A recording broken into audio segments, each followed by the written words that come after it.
In the turbulent realm of international politics, few names have evoked as much fear and fascination as Saddam Hussein. Join us on an unprecedented journey as we delve into the life, rise to power, and ultimate downfall of one of history's most enigmatic dictators.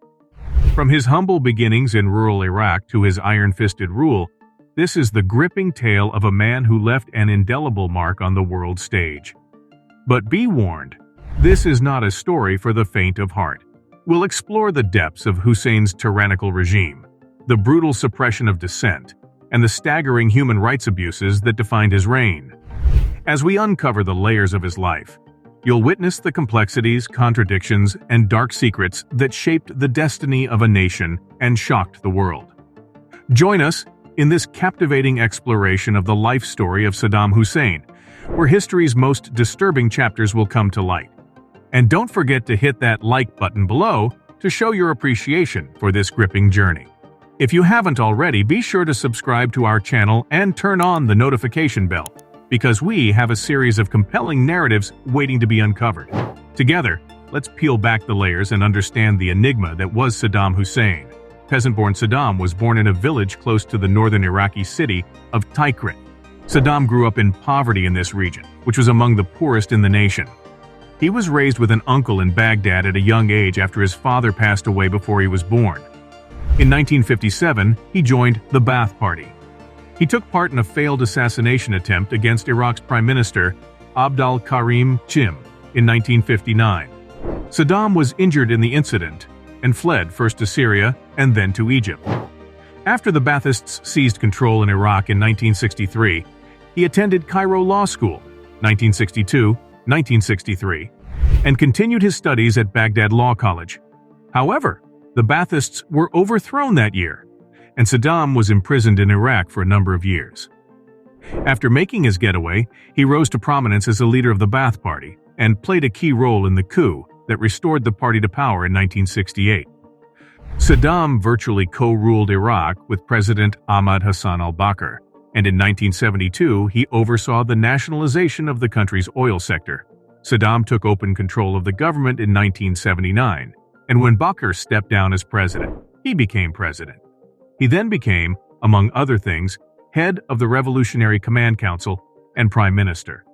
He used a large secret police force to silence any domestic opposition to his rule, and he made himself the focus of a large personality cult in Iraq.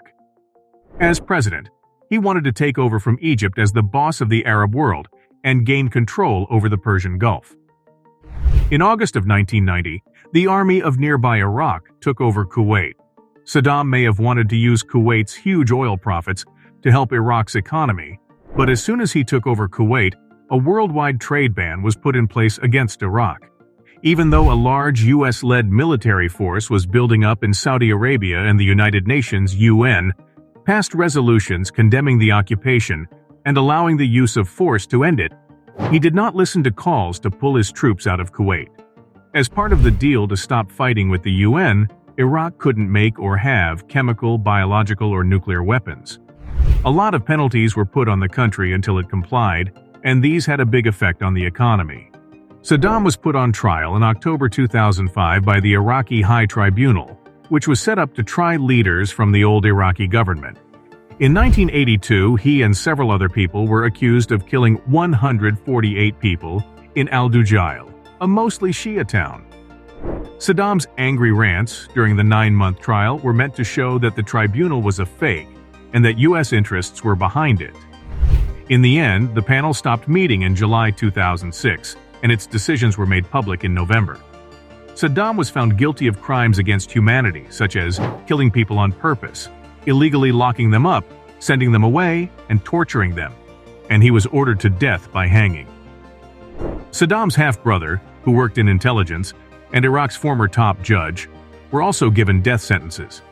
In December 2006, Saddam was put to death just a few days after an Iraqi court upheld his death sentence.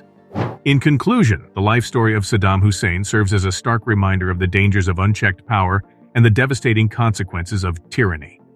His brutal regime and involvement in regional conflicts left a lasting impact on Iraq and its people, resulting in widespread suffering and instability.